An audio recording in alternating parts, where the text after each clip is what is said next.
Buongiorno e benvenuti a questa prima edizione del nostro telegiornale. Vediamo subito i titoli.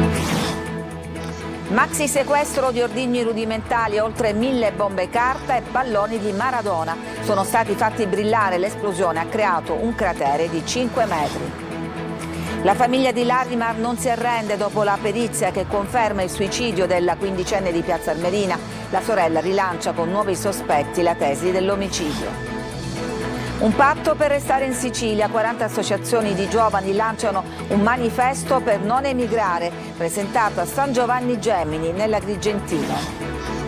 La giornata della povertà, allarmante il report della Caritas in Sicilia che ha accolto in un anno oltre 12.000 persone, oltre il 71% sono di origine italiana, la metà sono donne. A Siracusa in scena l'Archimede di Mario Incudi nello spettacolo omaggio al genio siracusano, ha aperto la nuova stagione del Teatro Massimo di Siracusa. Calcio, il Catania perde in casa del Casarano che vince con una rete di Caiazzo, prestazione negativa e nessun tiro in porta degli uomini di Toscano, ma ai rossazzurri manca un rigore per un fallo su Rolfini. A Picerno la prima vittoria esterna del Siracusa che lascia, grazie al secondo successo consecutivo, l'ultimo posto in classifica. La vittoria firmata da Ba e Guadagni.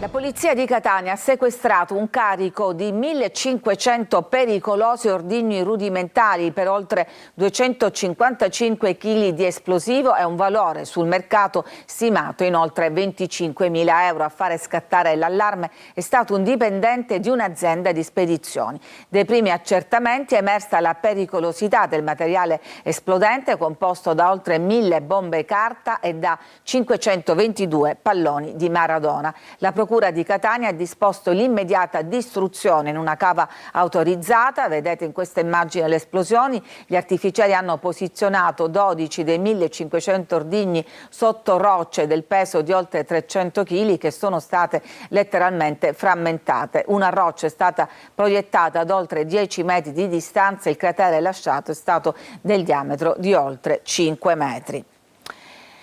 E torniamo ad occuparci della morte di Larimar. La famiglia non crede alla perizia della procura che conferma il suicidio e rilancia nuovi sospetti. Sentiamo Orazio Longo. Una perizia di esperti nominata dalla Procura per i minorenni di Caltanissetta ha concluso che il caso sia da ricondurre a suicidio. Gli atti sono stati già depositati, ma la famiglia di Larimar Annaloro, la quindicenne trovata morta il 5 novembre dell'anno scorso nel giardino di casa a Piazza Armerina nell'Ennese, non ci sta come non c'è mai stata sin dal primo minuto, ribadendo quella che per loro è l'ipotesi privilegiata, omicidio, tanto da avere presentato una denuncia in procura Enna contestando la ricostruzione secondo cui la giovane, dopo aver avuto un alterco con una compagna di scuola, rientrata a casa, approfittando dell'assenza momentanea dei genitori, si sarebbe uccisa impiccandosi a un albero. Per la sorella di Oslari in questa ricostruzione ci sono delle incongruenze, in particolare si chiede perché sulla relazione tecnica di genetica si legge che la corda che avrebbe strangolato Larimar presenta tracce di 2 DNA compatibili con 2 contributori maschili che non sono riconducibili a nessun membro della famiglia Annaloro. Dal canto suo il procuratore per i minorenni di Caltanissetta, Rocco Cosentino, fa sapere che le indagini sono già state prorogate di 6 mesi e dovranno concludersi entro la fine dell'anno, salvo altre proroghe. Stiamo ancora svolgendo attività scientifiche, dice Cosentino, perciò non escludiamo nessuna ipotesi e rassicura che ogni aspetto verrà preso in considerazione.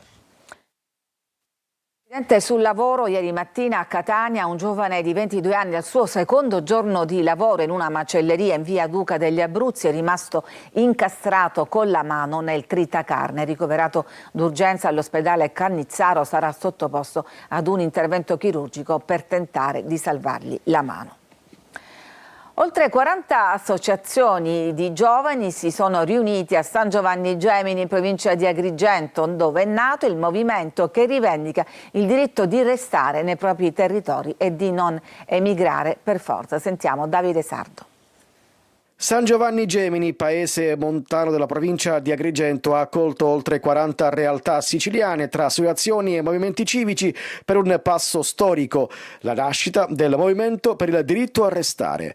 Una sfida politica e sociale che parte dal territorio e punta a dare voce soprattutto ai giovani. Tutto quello che facciamo ha senso, ma solo se dall'altra parte c'è una risposta da parte di un governo che reagisce, prende atto di tutto questo e prova a trasformarlo in qualcosa di sistemico e regionale, altrimenti la nostra restanza, il nostro atto, decide di rimanere e farlo qua, perde completamente di senso. Nel centro fieristico si è svolta l'Assemblea Costituente. Le organizzazioni presenti hanno approvato il Patto per restare, un documento che fissa principi, obiettivi e metodo della nuova rete regionale. L'impegno è chiaro: difendere i territori, creare opportunità, contrastare lo spopolamento. Dopo il patto sono stati scelti i membri del coordinamento regionale, a loro il compito di rappresentare il movimento nelle istituzioni e negli incontri pubblici. Presenta sicuramente una richiesta di una generazione che ha bisogno di risposte concrete, politiche e attive, nel senso sul territorio. Significa una presa in cura del territorio, delle risorse,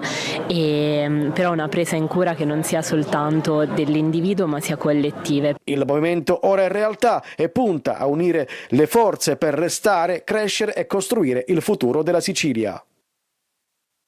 È allarmante il report della Caritas sulla povertà in Sicilia. Quasi il 72% delle persone assistite è di origine italiana e oltre la metà sono donne. Sentiamo Roberta Lunghi. La povertà in Sicilia, oltre la statistica, è una sfida umana e sociale alla quale i vescovi dell'isola invitano tutte le comunità cristiane a rispondere con solidarietà, impegno e attenzione verso gli ultimi. In una nota la CESI commenta così il report statistico 2025 di Caritas Italiana a margine della giornata mondiale della povertà del 16 novembre, che disegna un quadro allarmante e complesso nell'isola. Nei 182 centri di ascolto delle 17 diocesi siciliane sono state accolte 12.351 persone, pari al 4,4% del dato nazionale. Il 71,9% degli utenti è di origine italiana, metà sono donne. Il disagio abitativo resta la principale emergenza che permane nonostante la presenza di tanti immobili nel territorio della Sicilia. A questo si aggiunge la forte incidenza della dispersione scolastica che chiama le comunità a mettere l'educazione al primo posto. Quasi un giovane su 4 tra i 15 e i 29 anni non studia e non lavora. Aumentano gli occupati, ma soprattutto con contratti part-time o stagionali che non garantiscono autonomia.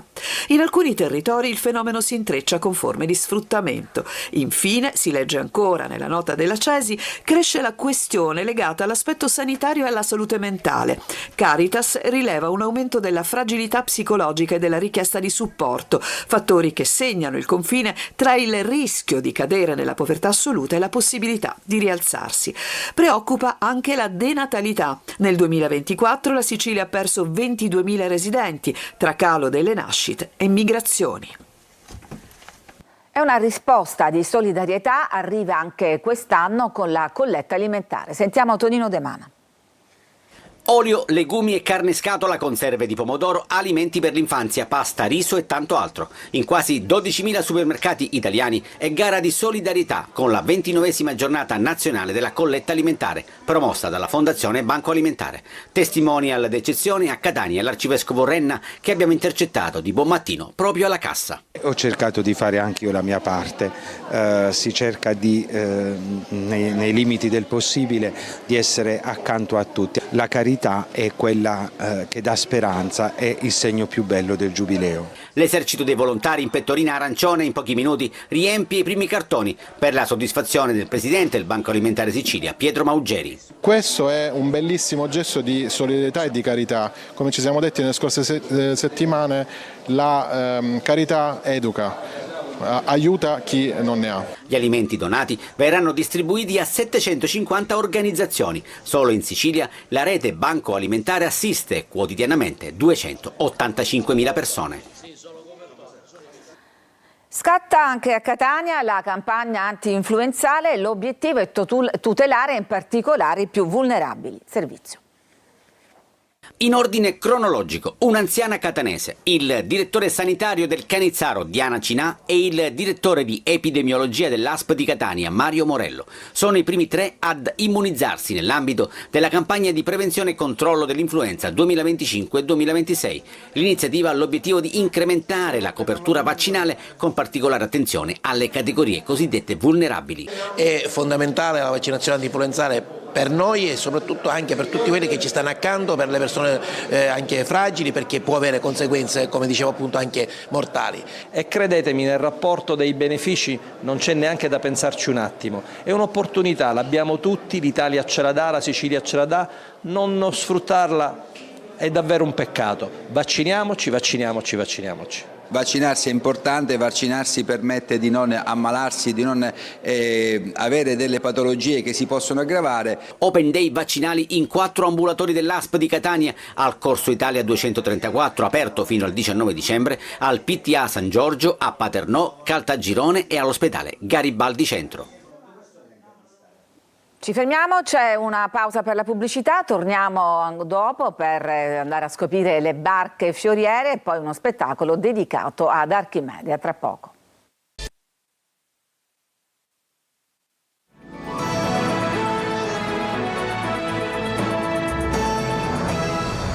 Ad Aci Trezza, in provincia di Catania, 3 fioriere a forma di barca, un progetto di arredo urbano che si avvale dell'antico mestiere dei maestri d'ascia intitolato 3 donne contemporanee, della De Barbagallo.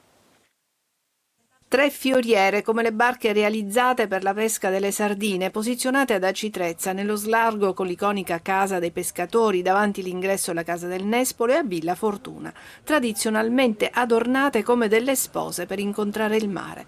Un progetto di arredo urbano nato dalla sinergia tra ente pubblico, associazioni e cittadinanza, finanziato con i fondi del comune di Aci Castello, intitolato a 3 donne siciliane contemporanee, un omaggio a Goliarda Sapienza, scrittrice e artista fuori dagli schemi di una società bigotta e maschilista. Franca Viola, la prima donna in Sicilia ad aver rifiutato il matrimonio riparatore dopo essere stata rapita e violentata. Vanessa Zappalà, uccisa 4 anni fa dall'ex fidanzato. Le opere sono state commissionate ai maestri d'ascia del cantiere navale Rodolico e alla pittrice Alice Valenti, che da anni salvaguardano le tradizioni marinare trezzote, inserite nel registro delle eredità immateriali della regione siciliana.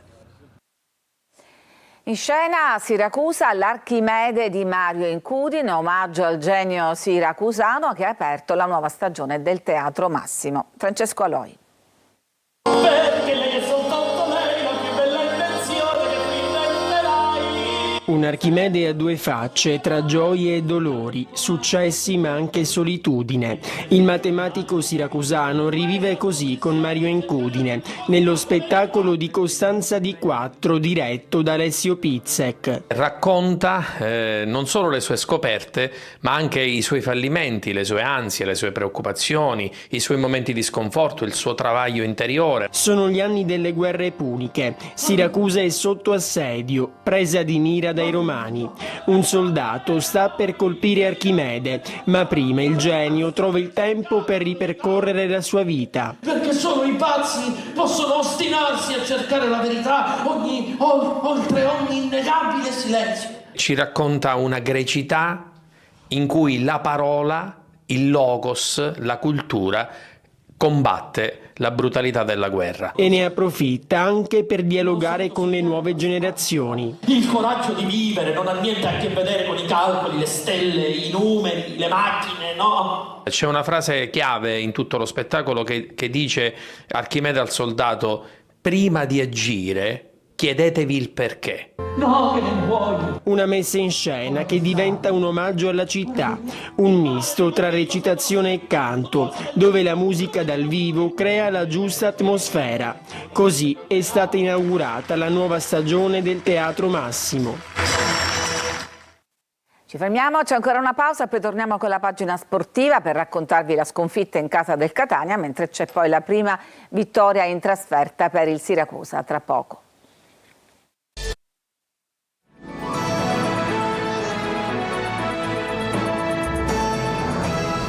Siamo al calcio, il Catania perde in casa del Casarano che vince con una rete di Caiazzo, prestazione negativa, nessun tiro in porta. Marco Carli.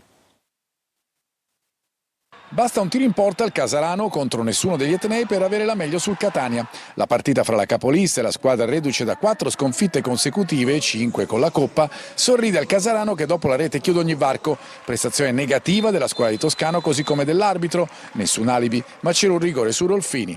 L'allenatore decide di confermare per intero lo stesso 11 di partenza visto con l'Altamura. Gli etnei mantengono la supremazia nei primi minuti, ma diventa subito determinante il fattore ripartenze. Su una di queste, al nono, Pinto si invola sulla sinistra, la palla passa da Ferrara e prosegue per Cagliazzo, che è bravo ad anticipare sia Donnarumma che Dini e a mettere nel sacco la rete decisiva. Da quel momento è inevitabilmente una partita complicata, anche se il Catania avrebbe tempo e modo per rimediare. Invece il Casarano a rendersi ancora pericoloso sempre con Cagliazzo che anticipa Dini, ma il pallone si perde sul fondo. Gli etnei provano a reagire nel finale di tempo, esercitano una supremazia territoriale, ma non riescono a produrre altro che 2 punizioni di Ciccerelli, entrambe fuori.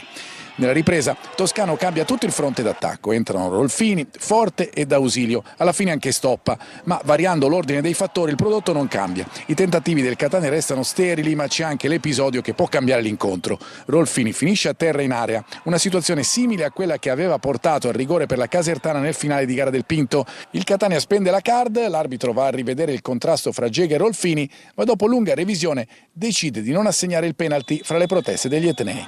Direzione discutibile per l'intero incontro, non solo per l'episodio descritto, così come resta negativa la prestazione del Catania. Si può perdere dopo 9 risultati utili consecutivi, ma permane la sensazione di una squadra che non ha mai saputo cambiare l'inerzia del match, con scelte in campo sovente errate e nessun tiro nello specchio. Il campionato non è compromesso per questa battuta d'arresto, ma di certo il Catania vorrà e dovrà rialzarsi subito. A Picerno, con la prima vittoria in trasferta, il Siracusa ha lasciato l'ultimo posto in classifica. Sergio Colosi. Per l'ex Cenerentola del campionato, ecco i primi punti in trasferta. Con la vittoria nello scontro diretto di Picerno, il Siracusa ha lasciato l'ultimo posto. Cambiano le prospettive e c'è continuità al successo del De Simone contro il Latina. Complessivamente 3 vittorie nelle ultime 4 giornate che valgono l'ingresso nella zona play-out e un bel salto in chiave salvezza. Nonostante 7 assenze, Siracusa brillante e dominatore nel primo tempo, con le occasioni di Guadagni e Molina, prima del vantaggio di Ba al minuto 43, abile a sfruttare un errore difensivo. Il Picerno rimedia in avvio di ripresa con Bianchi ad appena 33 secondi dal suo ingresso in campo. La squadra di Turati ha cuore, carattere e autostima. Al 55esimo sorpasso con Guadagni servito da Parigini. L'1-2 diventa definitivo con il salvataggio di Cancellieri sulla linea e una prova difensiva più attenta rispetto al passato. Il Picerno in rottura prolungata, un solo punto in 7 gare, eredita dal Siracusa l'ultima posizione. Dalle 14:30 di oggi Trapani in campo a Potenza. Senza gli squalificati Benedetti e Di Noia, i Granata inseguono la 4ª vittoria consecutiva per consolidare la zona play-off contro un Potenza in crisi e il tecnico De Giorgio a rischio esonero. Tutto per questa edizione, grazie per averci seguito, vi auguro una buona domenica.